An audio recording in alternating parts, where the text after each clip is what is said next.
Well, hello, hello, hello, and welcome to a special edition of Empowered Heart to Heart.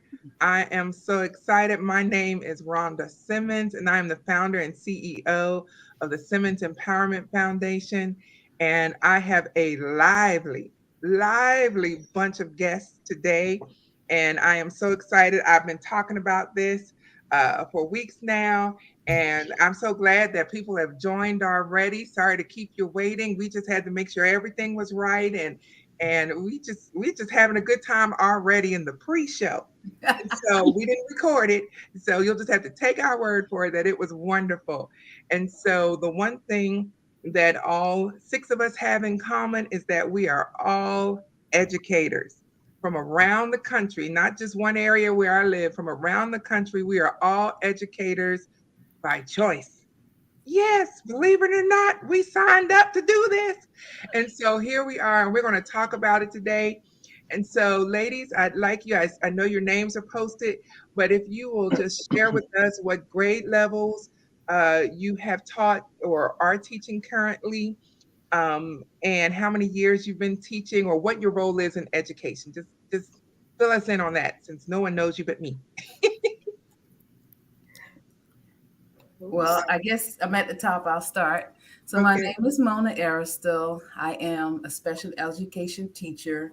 I work in the middle school sector. I've been doing this for over 15 plus years. I've also worked with collegiate youth. I've worked with elementary youth. Um, and I am here in Georgia. Wow, that's great. That's wonderful. Thank you. Welcome, Mona. Glad you're Thank with you. us. Shannon. Okay, my name is Shannon Lumar. I am the Director of Elementary Counseling in Killeen ISD. I also work with the secondary counselors in the realm of social emotional learning and mental health awareness. I'm also the founder of Heartfelt Changes, where I offer behavioral and mental health coaching, mental wellness coaching. I'm a trauma informed care practitioner, youth mental health first aid instructor. I have been in education. This is the start of my 26th year. Wow. That's fantastic. That's wonderful. Yes, hats off to you. You keep coming back. That's great. Yes, anybody who's been in education, you know, if you can make it through the first 5 years, you have a good chance of making it to retirement. But we thank the Lord for his presence. Elaine, tell us about your experience in education. All right. Well, I am Elaine. I am located in Missouri. I suspect I am the new kid on the block in this crew. I spent 3 years teaching fifth grade, did a little bit of seventh grade in high school. Currently, I am primarily tutoring and have left the full time classroom. Um, I have also done some career counseling at the graduate level, students debating whether or not to go to grad school, and that was a lot of fun. And I'm a pastor's wife, so I spend a lot of time working with the teens in our church, trying to work with a little bit of college and career readiness, and got some at risk students roaming around in there as well. That's fantastic. That is fantastic. And we'll be seeing you and your husband next weekend for our state conference. I'm not going to turn this into a church announcement, but I'm just saying.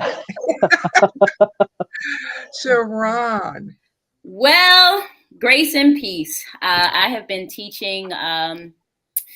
My gosh, I started as a 2 year substitute teacher in 2010. I left banking New Year's Eve, 2009, and I went right into teaching 2010, January of 2010. I served as a substitute teacher for 2 years, 2 9-month positions. I taught everything from K through 8th to music. I began my full time teaching career 10 years ago. I teach in the beautiful city of Chester, Pennsylvania. I am a 7th and 8th grade middle school teacher. I Woohoo. teach social studies, African American history, career, and college readiness. I teach that as well as social and emotional learning. I am the proud owner and founder of Victory Tutoring Services. We have been in operation since 2015, and I am also the newly founder of Kingdom Builders Online Preschool. I run a preschool online. We started that in January of this year. And so God has been faithful. I am in the ministry of teaching. You'll find out more about that later. Wow, that is fantastic. I tell you, I feel so smart being around you ladies. That's wonderful. Maria, what's your experience in education? Wow, my experience, this is my 7th year. I'm in elementary level, co-taught special ed teacher in 4th and 5th grade, all subjects. And for the last 24 years, I've been in the school system, but I started as a substitute teacher back in 2008 and became a para 2 years later. And then after that, I decided to go ahead and push forward for becoming a teacher, also a reading specialist, and I also have my virtual online tutoring as well. Started that in 2017, and the founder of Grace Haven Incorporated. So thank you. Well, that is wonderful. That is wonderful. Well, I don't think I've ever shared on the podcast my background in education. I have been in education now for 13 years. Yeah, I had to think about that. 13 years. And the last 7 of those years, I was a school administrator and had the pleasure of working with Shannon. And wow. But when I was in the classroom, I taught fourth, fifth, sixth, seventh, and eighth grades. During the years that I taught, my favorite grade to teach was eighth grade. I taught English language arts, and I love that. And so let's get right to it because we're not here to talk about curriculum. Um, Quite frankly, don't tell anyone I said this, but curriculum can be boring at times. It's all a matter of what you do with it. But we want to get to the nitty gritty because sometimes I think that people think teaching is just so easy. It's so wonderful to do. That's a lie. It's wonderful, but it's not easy. And so we want to go beyond the curriculum and beyond the textbook tonight to just talk about the at-risk student. Um, a lot of people may not realize that when a student is identified as being at risk, there could be so many reasons why they're at risk. They could be, and you ladies can help me if I leave out one, they could be identified as needing special education services. They could have been retained in a grade. If depending on middle or high school, if they failed the previous semester in the core subjects, they could be identified as at risk for not graduating high school. And so some parents don't realize that that at-risk indicator stays on that student's educational record until they get out of high school. And so it's something to talk about. And so what was your favorite grade to teach and why? I told you mine was eighth grade. What was your favorite grade to teach? So I'll start since I forgot to tell you guys what grade I taught when I was in the classroom. Okay. Okay, so I taught first, kinder, and second grade. And first grade was the grade for me. Wow. Hats off to you. First grade was great for me. And that was because they come in at the beginning of the year really, really needy. They draw pictures. They write whatever sounds they hear in the word, but it's not nearly the correct spelling. But by the end of the school year, they're writing full paragraphs. Wow. They're drawing pictures that match with the paragraphs that they're writing, and they're reading. The reading level is gone way up from, I'm trying to remember the level that they needed to be on. I think it was J. So some of them would start on the numbers. They wouldn't even be on the alphabet according to the scale of where they needed to be. And by the end of the school year, they were at that level J, ready to move on to second grade. And that was just amazing for me. Now, it was lots of work in between. So I'll save some of it to answer some of these other questions with the work in between. Okay, yes, yes. Oh my goodness. God bless you.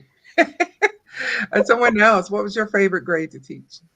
Well, for me, I'll say I really do enjoy teaching seventh grade. I too teach language arts, and I know a lot of people are not fond of seventh graders because that's that critical time where they're trying to figure out who are they, should they Yes. fit in, who's my friend. Is just a lot, excuse me, emotional going on.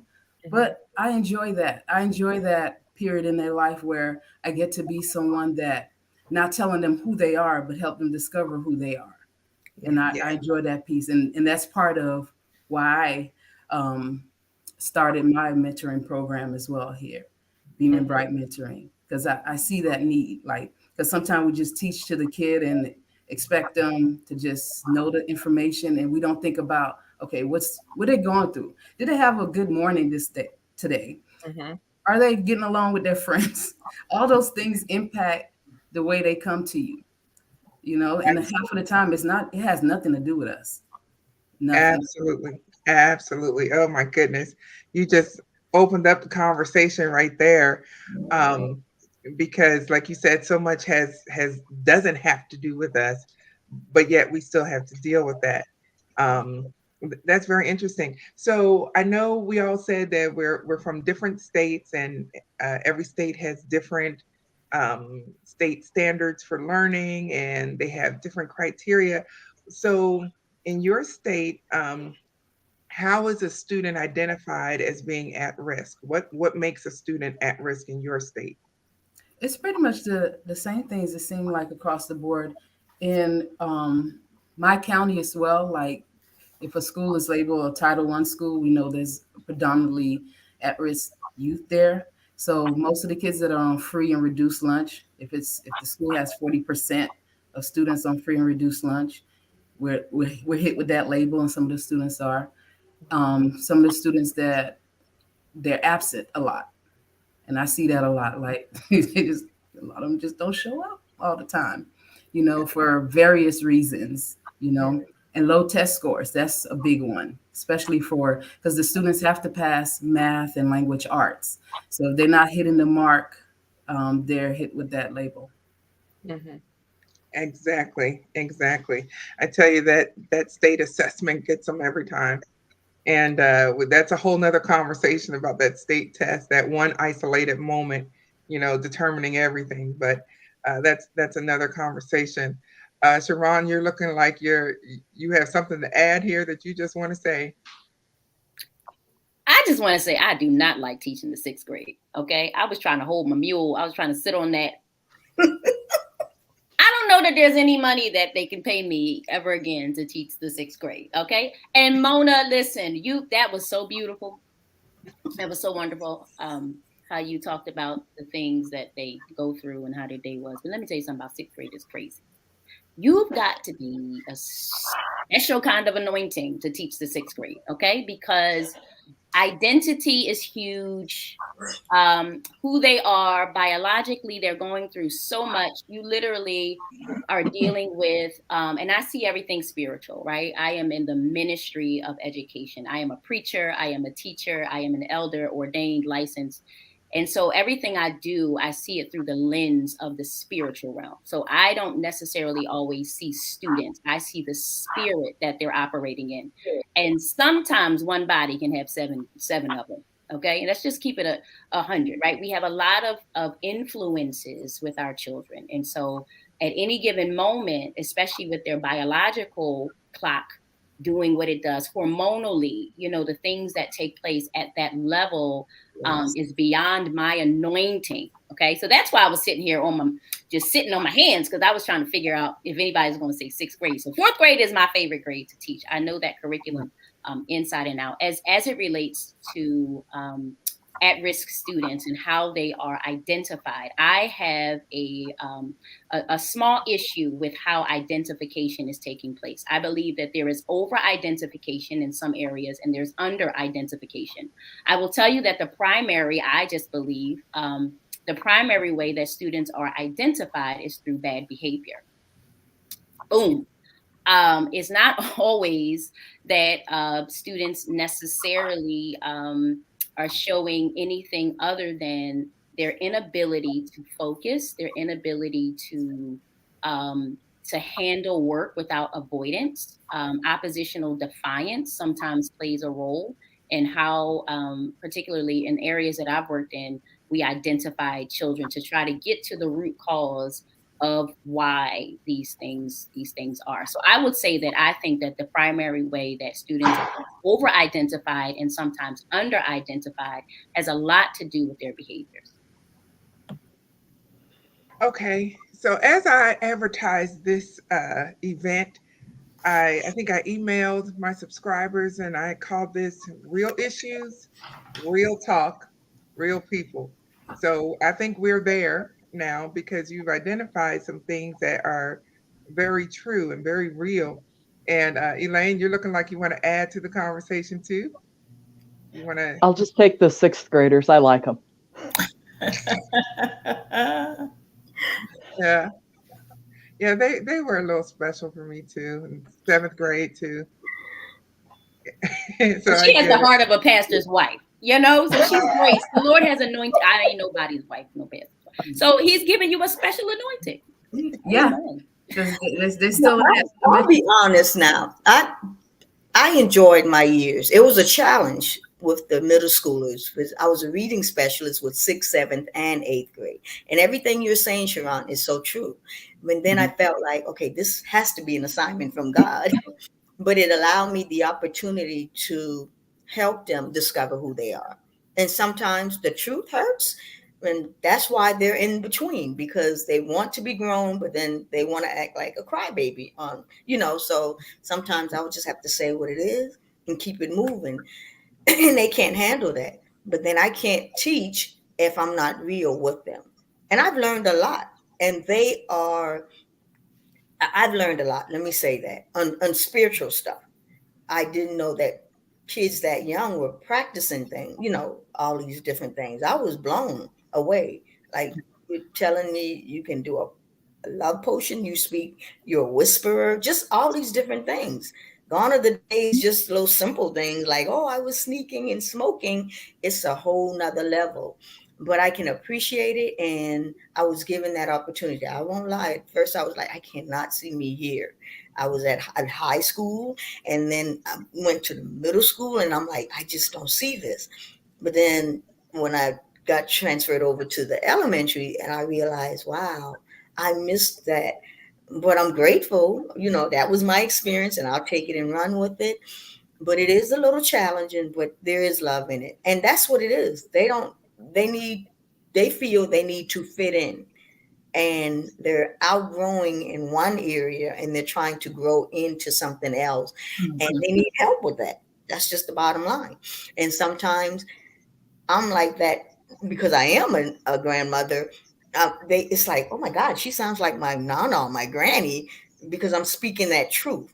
You're not going to sit here and talk to this little boy and have your nails done, but you can't read or write this paragraph for me. We're going to, and I'll compliment them. Ooh, you look good today.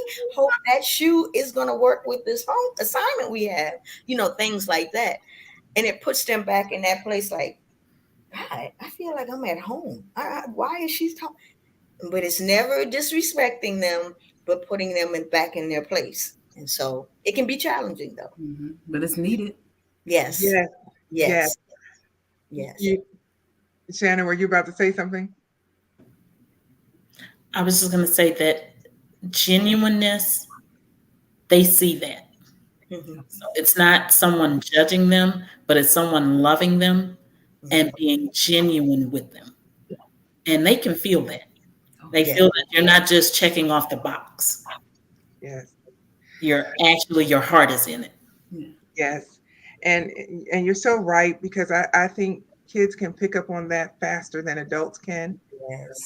They know when you're as they say when you're keeping it 100, when you're real with them, and they can smell a fake, from a mile away. Yes. And they will chew you up and spit you out if you come across fake.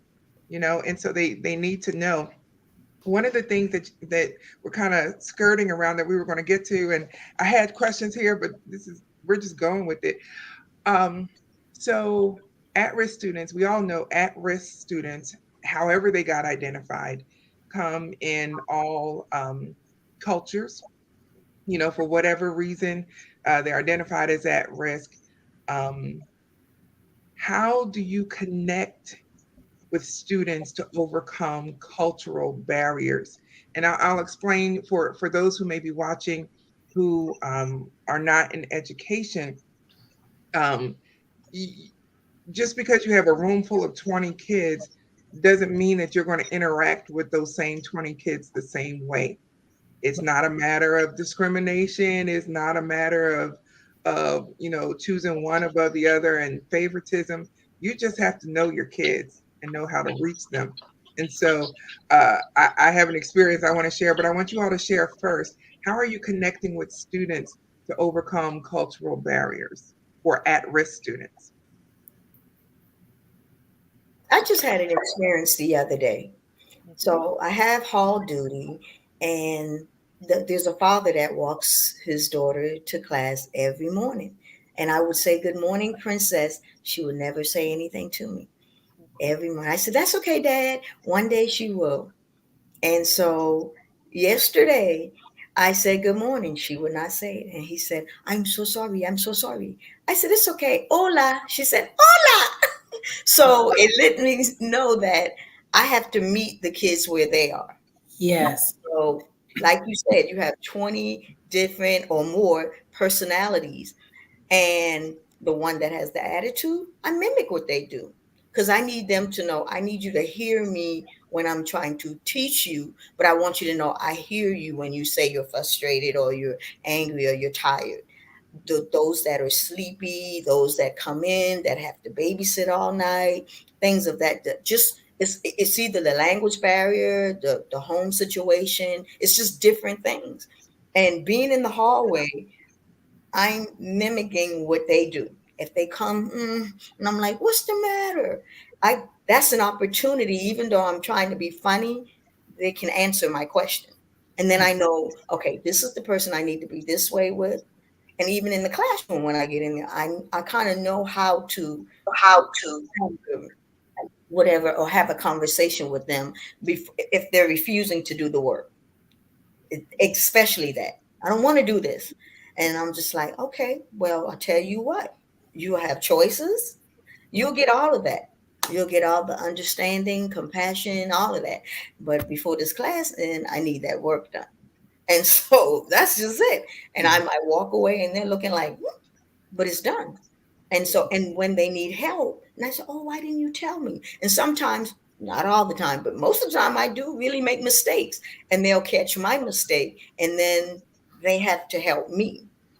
And I try to take the kids that are always struggling in the hallway, if I'm doing dismissal or whatever, hall duty, whatever.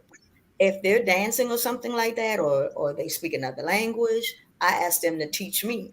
And sometimes they go, and I said, "It's hard, isn't it? I know, I'm sorry. I can't hear very well, but just do it one more time." "You're not listening." And I'm saying, "Well, that's what I was trying to tell you." But I said, "Okay, okay, just show me. Just watch Fortnite. Just watch it." I said, "No, I want you to teach me." And what's happening is they know that I'm not perfect. But now I can use what they said. "You're not listening." Yeah. So that's why I say I mimic what they do and they get it. So I meet them where they are. Well, And, good. and that's a great thing you said, Maria. That's a really good thing because right there you're building rapport. So it doesn't matter who the student is. If they see that you have an interest in them, whether how little, whether how their day was, how they slept last night, because I'll ask them that in the morning. "Hey, how was your night? Everything cool?" Or like you said, having them show you something from their culture. "Hey, that Right. sounds interesting. Can you? Oh, what is that? Oh, that sounds interesting. I have something similar in my culture that's similar to what you're saying." So just having them feel like you have an interest in who they are and what they bring. And Right. sometimes that opens the way because again, it's about nurturing the whole child. You're not gonna get no work if I'm tired You're not going to get to work if if I have an attitude and you're always taking it personal instead of finding out, okay, it comes from somewhere. So I have students like that. They just have an attitude, but I know it's not personal, and we talk. I'm like, look, if you're having a bad day, it's okay to tell me you're having a bad day, because at the end of the day, I'm human too, and I ain't gonna always be 100. So, and it's okay. And sometimes when I make a mistake, I'm like, y'all, my bad. Let's revisit that. I don't think I did that one right, and or they have permission to call me out, but in a respectful way. Hey, Miss Aristotle, That's right. no, I don't think that's right. I was like, oh, you know what? You're right. Instead of like, oh, I'm the teacher, I'm the boss, you listen to me now. I don't take that approach, because it leads somewhere else. But like you said, just showing an interest in who they are and what they bring to your classroom, because all of them bring something. Some got hot sauce, some got tamales. They got it all. Oh my goodness. Well, Mona, it's amazing because um, when, as educators, when we take the initiative to apologize to the class for something, I remember the first time I did that to my 8th grade class. I can't even remember what I did wrong, and I stood in front of the class and I said, I just wanted to say I'm sorry. There, you could have heard a pin drop. I mean, they were so shocked. They didn't know what to do with that, because they had never had an adult apologize to them. It wasn't that they didn't have adults in their lives who have ever been wrong. It's just they never had an adult apologize to them. And so that's powerful. I know Jerron doesn't like the 6th graders, but secondary, the kids in secondary, it's all about respect. It is all about respect to them. If you show them respect, they because they'll let you know, if you show me respect, I'll show you respect. They'll set it straight real quick. But it's about making those connections. Someone else, before I tell you something crazy I did, that I should put a banner up here that says do not try this on your own. But I'll tell you about it. Elaine. Yeah. No, go ahead. She can go. So one of the our authentic selves and vulnerable with the kids, so that they will be vulnerable with us. If we're not vulnerable with them, they're not going to trust that they can be vulnerable with us. Yes. And making those connections with them, we have to move beyond the students on campus. You gotta make connections with families. Yes. Yeah. Yes. Absolutely. You're right. Elaine, I think you were about to add something. Well, similar to what Shannon was saying, actually, one of the things I found very effective with students was a little bit of self-deprecating humor. Um, not not trash talk per se, but just some of the dumb stuff I had done. When I was in the classroom, I was a church drummer, and I've been delivered from playing the drums, and everyone is thankful. But if I, in the middle of a church service, would lose a drumstick and it would go sailing, I would come in and tell the class that. And hearing just the goofy things that I had done that were mistakes but were funny usually built enough rapport to get everybody to open up, and allowed me kind of to start that relationship process a little softly with them. Yes. Yes. Yes. I tell you, I was one of those teachers where I didn't have a whole lot of classroom management issues after my 2nd year. I'm just going to leave that there. We're not going to talk about the district or the students. Jesus. Anyway, I'll just put it this way. So much so that when I interviewed in another district, my 3rd year, and the principal asked in the interview, what keeps you coming back, every day on your worst day? And he said, I want the real you. I said, are you sure? And he said, yes. Well, I'm thinking to myself, bless his heart, he doesn't know. And so he said, don't give me a fake answer. I said, okay, you want to know what keeps me coming back? He said, yes. I said, I got to pay for the Malibu. And he looked at Come me on, Malibu. and I said, you said on my worst day, what keeps me coming back? I said, that's all I got. I got to pay for the Malibu. I just bought the Malibu, just got to pay for it. And That's what keeps me coming back on my worst day. I got offered the job, but but it sometimes it comes down to that. But that wasn't the thing I was going to share. In another school, I was teaching middle school, an older student who was really too old to be in the seventh grade. He walked up and he was just tatted up all over, just tatted up, and it turns out he was in a gang. And I'm not originally from Texas. I'll say that since we're on a broadcast, I don't want to give out too much personal information, but I'm not originally from Texas. And that other side of me kind of came to the forefront out of nowhere. I don't know what happened. And I just, it was a funny day as I think back to it, because I had on my little church dress, I mean, down to the floor, and and he came to the door, and I just looked at him, and instinctively the street came out in me. I just looked at him and did the little head nod thing, and he did it back at me, and I said, "Come on, player, let's step into the classroom for a minute." And we came in the classroom. I closed the door, and I completely, what do they call it, code switched. I code switched into the street life, so to speak. And nothing that Jesus wouldn't be pleased with, but still, I had to make sure he understood. Don't get it twisted. I may look like the church lady, but I am the queen of this castle, and you're not gonna run over my classroom. And I'm a special kind of crazy. I just had that conversation with them up front, because I knew this I was not dealing with a boy. This was not a boy. Mm. I knew I was not dealing with somebody who, you can just soft pedal. You had to, come across real strong. I just instinctively knew that. And what's so interesting, once I got finished, he just looked at me. He said, "Yes, ma'am." And I said, "Oh, good." And then I walked back out to the hallway and got back in persona and everything. And come on in, class. And I was that sweet, loving teacher. And every now and then, I had to give him that, that side eye. But I say that to say um, that I never had any problems out of him.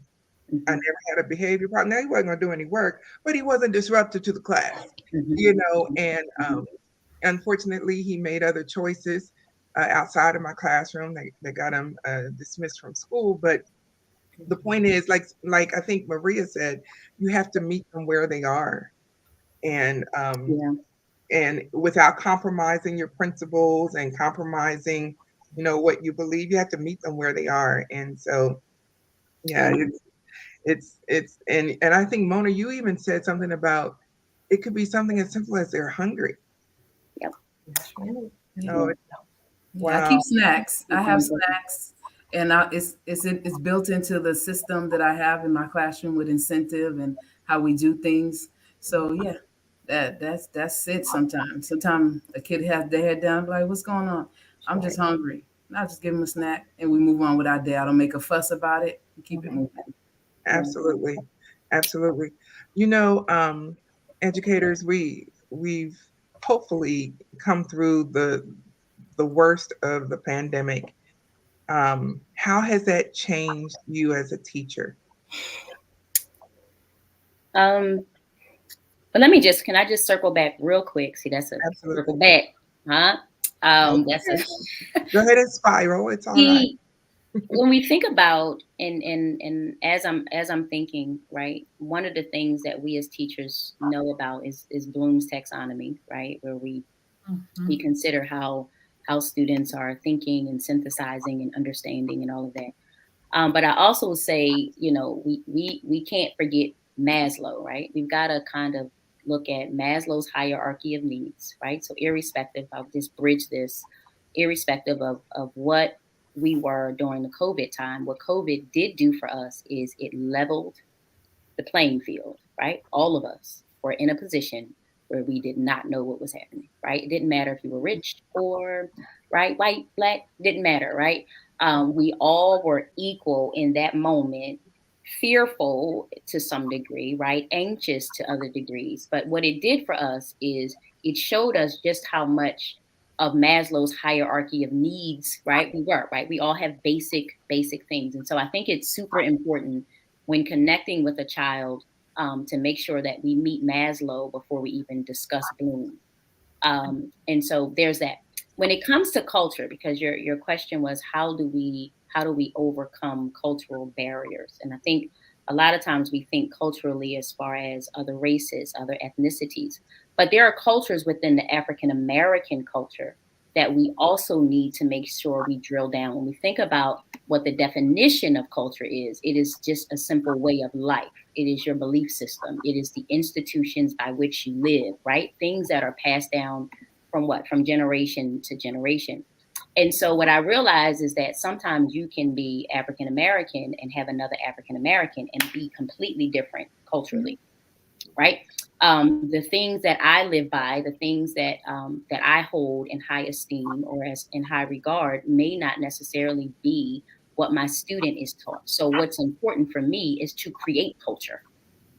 I've got a responsibility, right, in my classroom to create the culture that I want to see happen within my scope, my realm, right, of possibility. And so what I've learned is that I'm fighting against children who are living in homes where they are allowed in some ways to be animalistic. They are allowed to curse. They are allowed to hang out past the time that I had to come in when the street light was on. We had to be on the steps. Okay, Pam didn't play that. And so we're living now with a generation of people who are almost like little adults. They believe in some way that we're equal. They believe, our children now believe that they should have the same opportunities, the same respect, the same regard. There is a lack of respect for elders. We have a really, really big issue. So when we talk about culture, we're also talking about those things, because what was passed down from generation to me is not necessarily what's being passed down from generation to generation with the children that we are dealing with. So I think it's important, and this may even be for other educators, to create the culture that you want. Yeah, I know you do that at home, but in here, it's also important to speak in we terms. This is my classroom.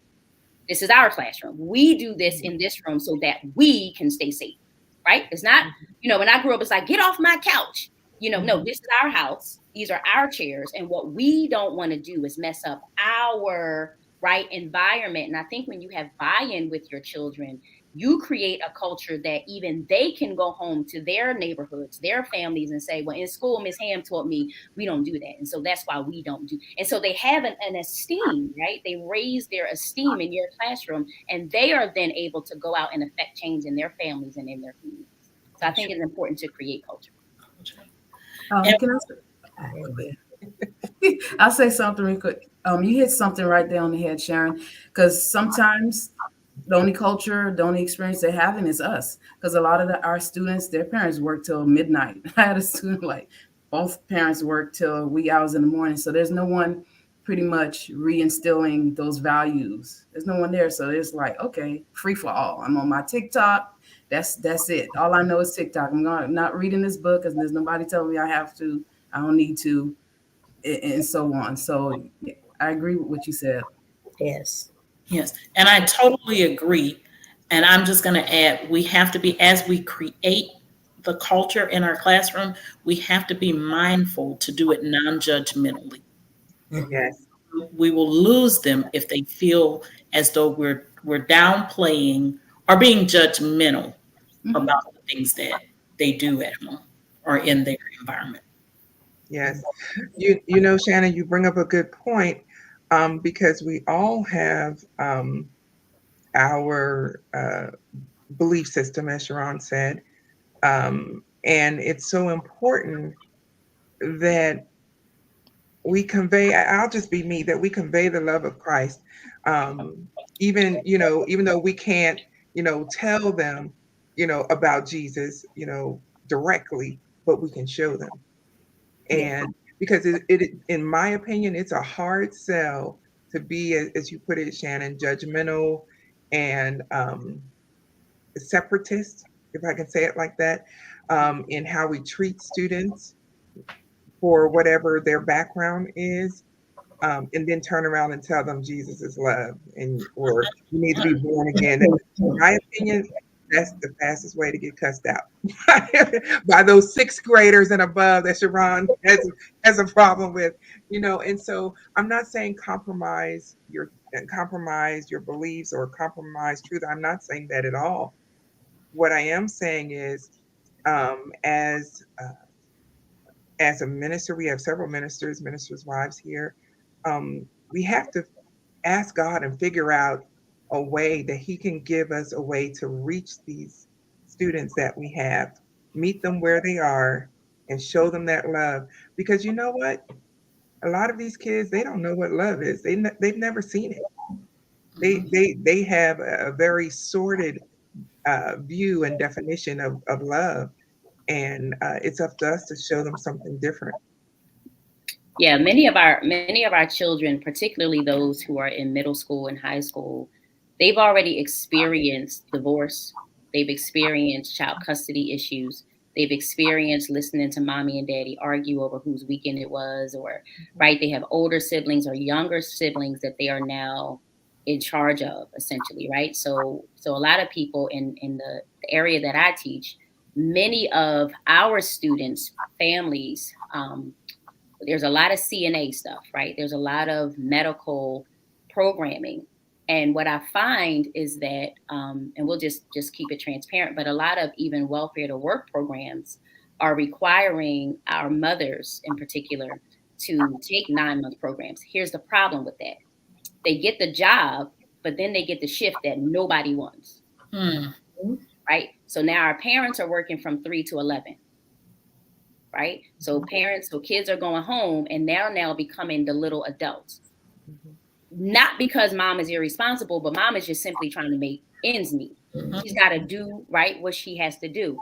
And so we are now competing again against children who play mommy and daddy during the day.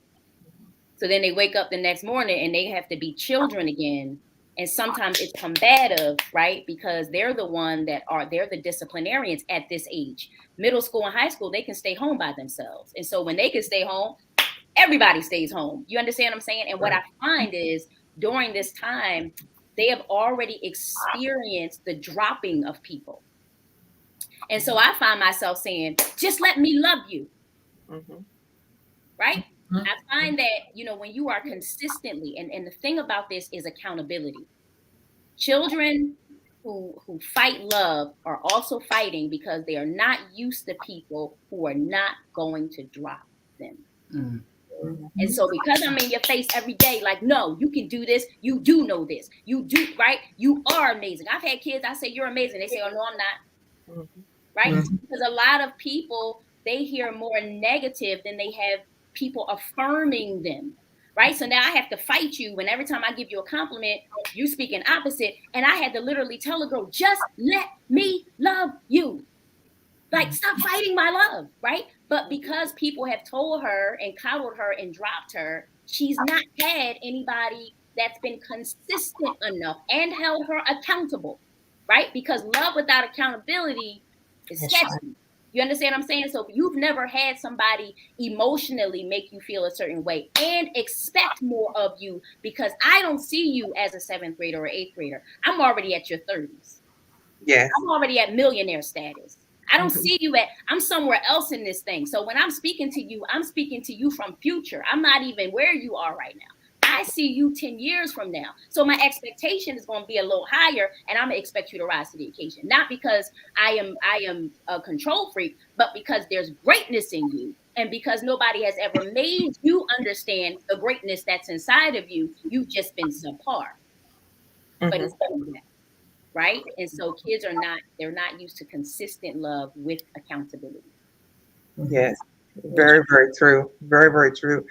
And as we've said a couple of times, we're all from different places around the country, so the view may look a little different depending on where you are. And so, Elaine, I know you're in a excluded part of the country, excluded as far as what do you call that on the map? And Nowhere. So, no, well, I wasn't saying that. I was trying to figure out really good way to say you're out In there. the middle of nowhere. in the boonies. You're going to be nice. Yes. Yes, Yeah, I am in a very rural area. yeah. And so some of our experiences are dealing with inner city youth. And so how does dealing with an at-risk student um, look from the rural side? Rural, that's a hard word for me to say, rural side. How does that look from your side in the country? Probably a lot different than it does for you. Hmm. Um, Not so much in how you have to respond to it. Hmm. Uh, we end up with the farm kids that would rather be out on the tractor. Hmm. So you get a lot of, you know, not a bad kid, but he's probably not going to pass my class either because he's going to turn in his assignments blank every day. Of course, you're always going to have, the absentee parent. In my area in particular, there's a lot of military. So we dealt with a lot of kids who were at risk because either mom and or dad was perpetually deployed, um, or was, I had one student absolutely broke my heart, and we won't get into it. Um, but dad had just returned midway through the year with PTSD and became abusive.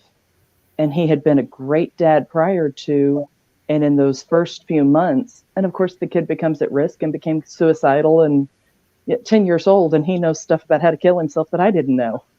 You do. Um, so you see it from different perspectives, but when it all comes out in the wash, it goes back to those same root emotions, feelings, struggles, needs that they're all going to have coming from different angles. Hmm. Hmm. I totally agree with you. One thing that is so frustrating in education is that outside of the classroom, they're always looking at our numbers and our test scores. And, I never knew that there were so many gray areas in education, and it just blows the mind. And if you've never been in education, you don't really have a full grasp of what we're talking about, the gray areas. And if you fail a student, well, you're not failing a student, but if they're failing your class first semester, and they only earned a 30, you want to rethink giving them a 30 as opposed to, let's say, a 55 or 60, because you can't hardly recover from a 30 by the end of the year. And the older kids, sixth grade, Sharon, sixth grade and above, they will figure out that I can't recover from this 30. So it doesn't matter what I do. So I'm just going to sit here. I'm going to cause as much problems. And we have to figure out what to do, because I'm not saying curriculum isn't important, but oh my goodness, meeting them where they are, addressing those social emotional needs. And one thing, as you were talking, Elaine, I was thinking about what you were saying as well as what everyone else is saying, that common thread of valuing education. There's it's that value system. And there are some cultures that value education more than others. And then there are some where it's just lacking for so many reasons. So I'm gonna ask you all, like the principal asked me, on your worst day, what keeps you coming back to teaching?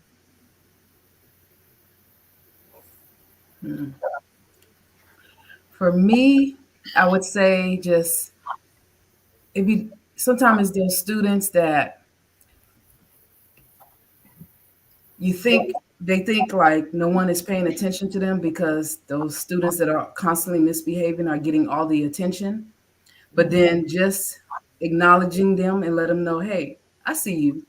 Yeah, you're always here. You're always doing what you're supposed to do. I noticed that. And those reward systems that I have in place, like in my classroom, they're the ones getting it as well. And to see them, I have some students that are not my students, but they stop by my room every day in the morning because I always it's something like I see something about them. It's one young lady in particular. She's bright, like her bag, her shoes are always bright, and I'm like, "Hey, sunshine, how you doing?" And she always have her lunch bag. I'm like, "What do we have for lunch today?" And just that, just building that rapport in that way. And now every day she just stops by my room, and we talk a little bit before she go on about her day. So those students. I'm here for those students as well. Yes, I do what I need to do, what's necessary to help those that are quote unquote labeled at risk. But what about those other students, those who are there, those who are always trying? Because I've had some that they notice the behaviors of their peers and they're like, okay, well, I'm gonna start doing that now because they're the ones getting the attention. And I tell them, no, you don't need to do that. Just be you. I see you. We see you. So that keeps me going because some days I'm like, okay, I need to take my mental health day. Yes, yes, yes. Someone else, what keeps you coming back on the worst day when you just can't Well, take it? on my worst day in the classroom, Mhm. or even now at the administration level, working with adults, I know that I have a calling on my life, and both with students and parents, and now with adults. On my worst days when I'm feeling most defeated, I can see the fruit of my labor. So I'm motivated to come back. Good, good. And I'm glad you do. Mhm. Glad you do. Maria, you've been silent for a bit. I'm gonna have to say it's the before and after. When you first come in and you take that picture of that student and you're like, okay, and then the after at the end of the year. So the progress throughout the whole year. It's just like being a dentist or a doctor or a painter. You have the before, and then when you start working on it, and then you can brag about that. See, that's me right there. That's what I did, and it makes you feel good. You know what I mean? And like Mona said, there are other kids that are not even in the class Mhm. that impact, how you feel. And so every day I'm like, oh, not today. But then I have to remember, and I'm gonna be transparent and real. If it wasn't for a special ed teacher that helped my son, Mm, I would not be doing this right now. But because she helped me, I couldn't accept that. And I just like, no, no, I was in denial for a long time. And my son, he's my son, adopted or not, he's my son. So when all of that came upon, I wasn't used to that because the kids that I had before, I didn't have to go through all of that. Intelligent, but he processes differently. Then on the flip side, as a nana, my, my one of my grandson is coming from that at risk, the lifestyle, everything. It's just, whew. Mhm. And because I've witnessed it, experienced it, been in it, and lived it, I mm, know what it feels like. So when I see babies coming in and I'm like, oh Lord, no sleep, no food, I mm, can call it out because I've been there. So I know. And I want to be the person that let them see the smile. I can dress up to the T. I don't care. And usually I'm not dressed up, but I'm just saying if I can have a dress on and someone comes in, can be in fifth grade, your shoes is not tied. Just because I know how they're being treated at home, I could feel it.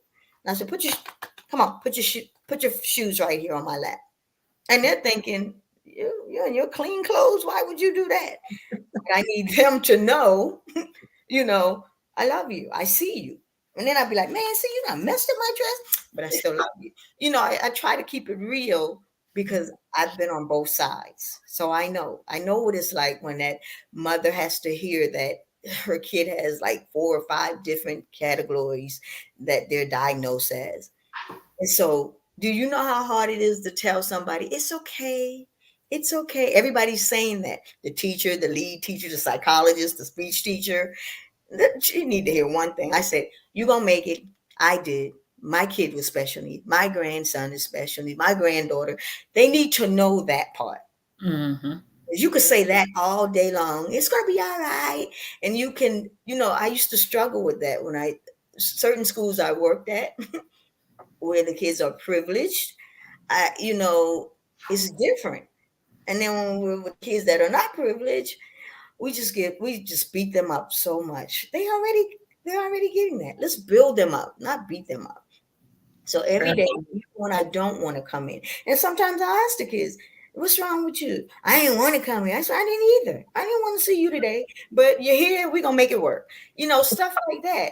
And they never know what I'm going to say, and that's what I want. I want you to never know, but I'm trying to keep it real. And when they know, like I have 6 kids, so my oldest is working on that rapper thing. So being where I'm at, I'm going to get respect just for the fact of who my son is. You get what I'm saying? Because of that lifestyle. So they know I understand. I can't change it, but I can be a part of that. I can help them to become better. And that's what I get up to do every day. Every day. And I want to say something else. I was like, I hope someone from my school is not watching, but this is the truth. When I'm in the classroom, I do call out on God's name because I wouldn't be able to make it. I said, Lord, you got to help me. And the kids say, oh boy, she gonna do her Holy Ghost dance now. I don't care. They know. I said, I need you, God, because somebody help me. Something wrong with me, And the kids be like, you being sarcastic? I said, not me. Mm-mm. But all of that plays a part. They need that. They need that. Yeah. We got to keep it real. So Yes. I pray all the time. I say, God, don't let somebody walk in and I'm calling your name. So it is what it is. I'm going to take my chance. I totally understand. Hey, I would tell them this is why I go to church as often as I do for your own protection. I get it. I get it. And then you get a pastor's wife like me that encourages you to go ahead and go for it. Yes. I talk to Elaine every day, and we just get. And I'm a bad influence, I know. No, you're not. No, you're not. I would say she's the good sister. I'm not so much. Just I'm a work in progress. I have to keep going to church every week. Just I can't afford to miss too many services. So, but and this is and Sharon is rocking, so I'm afraid to even give her the mic, but she's rocking, and so I know she has things to add about what motivates you to keep coming back. You got a Malibu to pay for? No, I have a Kia. Okay, that's all but right. I still got to pay for it. So thank you, Lord, for the check. I don't know. I don't always know. Be honest. I don't always know what makes me go. Honestly, it's definitely not the money. Let the church say amen. Because if I stepped out on faith, I probably could make more with the businesses that I already have, right? Like, so it's definitely not money. No teacher does this for money necessarily. I will say, though, the only reason why I got into education, I worked at a bank for 14 years, and I was a manager in a very affluent area. And I worked near a mall. If you know anything about Philly, Willow Grove Mall, I worked at the Citizens Bank over there. And many of my clients were Black men and women, boys and girls, who worked in a very affluent Caucasian area. But they were the janitors, and they were the ones that worked at the fast food stores and all of that. And I would get older people in particular that would come and they could not read, they could not write, they could not write a check, they could not count their money. They would ask you to count it for them. And so I came into education to solve a problem. I left banking because I was hungry and thirsty to reach generations that were younger than those that I had. I saw a problem in our community that I wanted to fix. So I come with a different level of passion because I left a 14-year career that I was very comfortable in to solve a problem. And so I realized that I stepped out on faith to do that, leaving a corporate job where I probably was making more money, could have been making more money, to affect change in our communities. And so I think for me, it is the ministry on my life to complete the assignment that God has given me. I think that assignment is more than likely coming to an end in the next 5 years. I think he's taken me to another level. But it is an assignment on my life that I cannot tell God no. If anybody else is like me, there's just some things that he burdens you with that you can't tell God no about. And so I think what makes me come is the hunger and the thirst that I have for that assignment, but also to help bridge the gap, particularly African Americans making up 13% of this country, but 40% of the prison rate is a problem for me. And so I want to help bridge the gap, because there is a direct correlation between the poverty rate and the undereducated in this country, particularly as it relates to African Americans. And so I want to be the model, the example. I want to be well established so that when I walk in there, listen, I'm speaking from experience. Here's what I own. Here's what I do. You can get there too, right? I want to show you other people like Mosiah Bridges in Chicago, who's 16 years old, with Mose Bowes, who's making $165,000 a year. Why can't that be you? He's in the inner city as well, right? So I want to be able to give our community resources. We're missing resources. We don't share enough in our community. And so I have a wealth of information that I want to give to the people that the Lord has charged me with, so that they can just go out and just take this world by storm. Wonderful, wonderful, wonderful. So that kind of leads me to my next question about empowerment. The nonprofit organization that I founded, the Simmons Empowerment Foundation, is an organization that provides a home for unwed teen moms and empowers them through pre and postnatal health education, job skills training, and coaching. And the reason why I'm mentioning that is because one of the key words to our core values is empower. And Sharon, right where you left it is really right where I wanted to go about empowerment. What does that word mean to you? And we'll start with Elaine. What does empowerment mean to you? I think in the context of the conversation we're having, to me, empowerment is convincing someone to believe that they are worth the investment, both the investment of themselves into bettering themselves and the investment of others into them, and believing that they are worth that effort from themselves and from others. And if you can get them to invest of themselves and to allow others to invest in them, you'll see lives change and things happen. Yes. Well said. Well said. Someone else, what does empowerment mean to you? Encouraging and motivating others to get to the next level. Yeah, very true. Very true. So as we wrap up this session, and I appreciate your patience and just hanging in there with us, and this has been phenomenal. I love not only talking to educators, but people from around the country, because we bring different experiences to the table.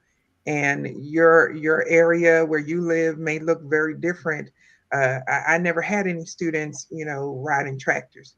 And so, because that's just not my area where I live, but I can connect with you, Elaine, because the school district where Shannon and I work together has one of the highest mobility rates in the state of Texas because of the military, constantly moving. And that brings a whole nother child into the mix, moving Yes. around all the time. And so, and I get it, and I love these kind of conversations.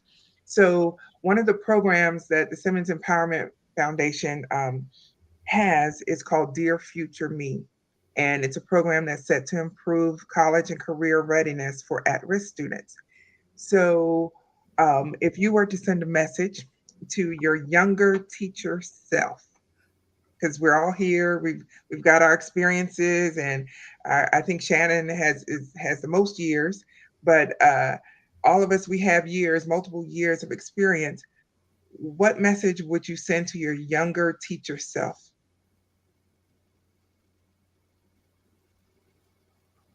I don't know if y'all ready for my answer. We should have signed a few more disclaimers on that. I just don't ever know the world is ready for me. Honestly, save the one. Save the one. And here's why I say that. When I first started in teaching, I was trying to save everybody I came into contact with. When I mean, I was taking, let me tell you, I don't take work home either, by the way, thanks to God. I've learned the strength and the anointing that is on work-life boundary and balance. Balance and boundary, because I am a better educator when I'm a mom completely, right? When I'm a minister completely. When I'm trying to drag other areas in my life and mix it all together, I'm just not good. I can't do that. So when I say save the one, I mean to really focus on the ones that desire what you have to give them, because you'll find that you'll pour and pour and pour, you'll exhaust, and then you'll beat yourself up because out of the 25, you only got 3. Thank you, Lord, for the 3. Each one teach one, each one reach one, right? If I could save the one and focus, because what it does for me is it allows for me to not give up and to show myself the grace that is necessary as an educator to continue on. Because if you look at the ones and focus on the ones, including the parents and families that help the ones not pay you any attention, disrespect you, walk out your class. If you focus on the negative and you don't focus on the one family, the one child that comes here every day to get what you have for them, you will fail, you will be discouraged, you will not come back. And so I've learned to really focus on the positive ones, right? Like the ones that I know I'm coming in. You're not going to reach everybody. No, you're just not. I feel like everybody wants to come in because nobody teaches because they want the money, right? We teach because we want to affect change. And so I think sometimes we put this burden on ourselves when everybody doesn't get the 100, everybody doesn't get the 90, everybody get, right? I want to focus on the one, even if that one is failing. If my student gets a 52 one week and a 63 the next week, to God be the glory. I'm not looking for you to get the A. I'm looking for progression. So if I focus on the one that is progressing, the ones that are moving, I don't care if it's 3 points, you moved. Let's celebrate that. Right. So I would tell myself to just focus on the things that you can control and leave that other stuff. Absolutely. Absolutely. Someone else, what would you tell your younger teacher self? Man, I say, Sharon, you just hit all the nails on the head. That is like, that is it. That is it right there. And I would also add to just be you. Like, do not lose yourself. Because sometimes we come into this profession, like you said, trying to affect change in everyone. And then we end up along the way, we lose who we are. We lose our why. We lose the reason why we wanted to do this in the first place. So just remembering your why and knowing that you are always, always in the right place at the right time. Like nothing is accidental. You're meant to be where you are. And that growth, when you look back, like they say, hindsight is 2020, and you like, wow, now this makes sense why I went through that change, because now I know how to move in this position. I know how to move with this type of behavior or whatever it is. So nothing that we go through is accidental, nothing. And like you said before, like just looking for the positive, like, because it's easy to be so negative. It's so easy to be negative. The world will tell you so. Other people tell you so. But it takes that extra muscle to work being positive, finding the caveat in the day, finding that silver lining, because there's always one. If you're going to reach for it, there's always one. And even on those rainy days, sometimes you just got to move through it. You can't go around it. There's no need to, because it's going to come back. Because sometimes in the midst of it, you get what you need. If you get what you need, you hear what you need to hear. Sometimes you got to get a little wet because you know, okay, I'm not going down there anymore, you know. So I'd say just keep being you. You're doing what you're supposed to do. Yeah, absolutely. Anyone else? Just to piggyback on both of that, filter out the noise. Stay out of the teacher's lounge or bring the sunshine to the teacher's lounge. Yes. Yes. Listen, sometimes they might kick you out for that. Hey, out. It's nothing but drama. It's like 13th grade in the teacher's lounge. Stay out. Get your own refrigerator. Get your own microwave. Get your own, honey. Yes. My whole room smells like coffee every day because I brew my own. I don't go down there with y'all. All right, let me shut up. Now, as a former safety coordinator, you know you're not supposed to have a coffee maker in your classroom. But okay, Okay. Everybody can interpret what that head roll was. Oh my goodness. Well, I tell you, this has been fantastic. I know it's been rather lengthy, but the fact that we have people still watching, thank you so much for watching. And I told you all when we started this broadcast tonight that I had a lively bunch, and I don't think I lied. I don't think I lied. And so, ladies, thank you, thank you, thank you. If you have any closing remarks, you can make them. Anything you want to say that you didn't say that you wish you could have said, and I didn't ask, and I left something out. I'll just say, just thank you Thank for you. having us. Thank you Yes, for I really, opening this dialogue, this discussion, because it's needed. You yes. know, Yes, it's it very is. much so needed because sometimes being an educator, sometimes we're pushed into living a double life. I don't believe in that. I'm gonna show up as me. You either Mhm. gonna take me or you gonna leave me. Yes, Because yes. it forces our hand. Like you can't really too much be yourself. You Mhm. can't, you can't all these you can't and Mm, sometimes it takes having these discussions to really for people to see we're humans, like we're not like some Yes, of the kids used to think we go when they leave school, we go to sleep in the closet and then we just pop up when they come back to school like we never leave. No sir, no ma'am, we have lives too just like you. So we appreciate you just opening this dialogue of conversation. well, I am so glad to be here, part of you. One of the things that I've said for years that I've longed for conversations amongst educators, especially when it comes to connecting. I don't mean just teaching, but connecting with students of other cultures. Nobody wants to have that conversation. I don't know, I guess because it's taboo and everybody's afraid to catch a case, but we need to understand how to reach these children that have been assigned to our hands.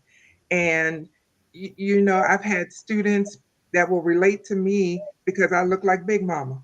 To right. them, I look like the grandmother, but they'll go to the next class where the teacher doesn't look like their grandmother, and they'll throw desks across the room. And I mean, it is just, and I'm talking about the difference of 5 minutes of Mm. going from my classroom to their classroom, to the next classroom, and it's just not right. And I've had situations where a student, and one in particular, had been assigned to alternative school, and all of her teachers had to sign off that we agreed. And when it got to me, I said, "Well, I don't agree." And everybody looked at me. I said, "Because all these problems that you said this young lady has, I have never seen them in my class, and not one of you have stopped to ask me why." Mm, Just a conversation. If this child is as bad as you say, then I should be saying the same thing you are, but I'm not. Nobody asked my opinion. Nobody asked what am I doing differently? What's so different? Not special, better, just different. What's different in your class? Nobody stopped to ask me this question, and now you're requiring me to sign this paper to say I agree with her placement. mm, And I had to sign it, but I made my voice heard. I don't agree.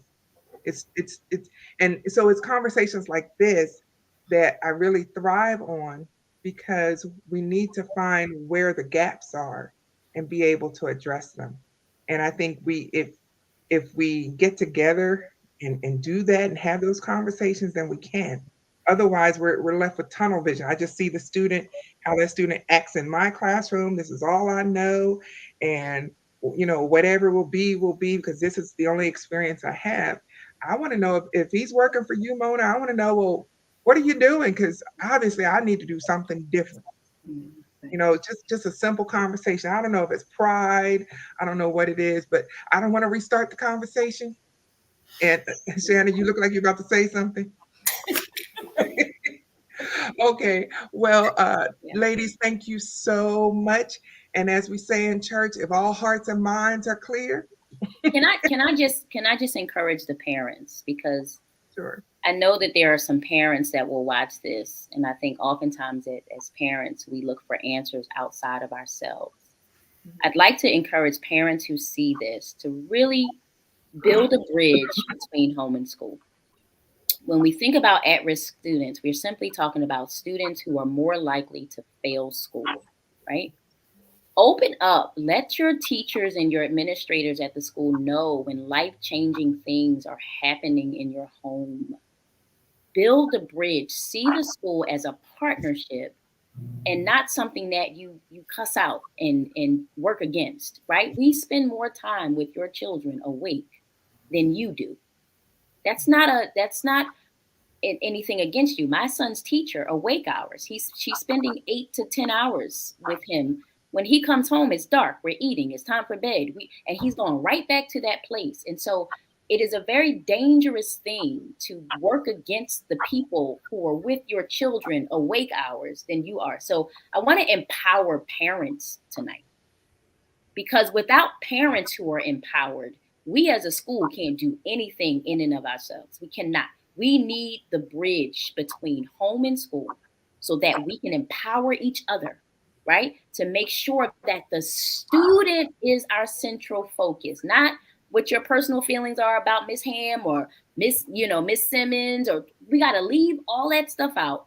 And if you know your child is at risk for failing because of some kind of something going on in your home, I don't care if it's a divorce, I don't care if it's child custody, I don't if it's a death in your family, let the people know, because sometimes every teacher is not graced for your child's attitude. Now, some of us have the Holy Ghost. We're going to be able to seek the Father on what's going on. We're going to be able to come at them a little differently. But there's some people that are going to automatically dismiss your child, and we're not going to know the reason why. It's because their father got locked up. You got to put us on notice, right? So that when we are empowering our students, we have some kind of inside information as to how once you meet one kid, that's exactly what you met. You met one kid. One student is one student. Every single student must be handled differently. Some can have tough love, some need hugs. But without parents helping us out as a school to know where we should be working together to make sure our student is at his or her best, we will always fail individually. We have to work collectively. And so I want to encourage parents tonight to build a bridge and also to get your students help at the first sign. Don't wait till these babies get F's. When you see they used to know something and now they get a C, get them a tutor. Get somebody else on your team. Create your village, right? So that you're not stressed out. Do what you need to do to access the resources to make sure our students have a chance. All righty. All righty. That was wonderful. I appreciate all of you. Thank you for hanging out with us. I know it's a Thursday night and you had to get up and go to school tomorrow. And so I want you to be able to do that in a good spirit, in a good frame of mind. Thanks so much. And I appreciate you being here. And I will definitely be reaching out with you if you'll hang out just for a second. Um, I'll be able to end the broadcast. But I just want to say, as we close the broadcast, I want to thank each and every one of you just for watching and for being here. And stay tuned, because this is what we do. This is how we work together to produce a stronger next generation. And I appreciate all of the administrators and educators that were on this panel tonight. So thanks so much for joining, and please join us again for another edition of Empowered Heart to Heart. Have a good night.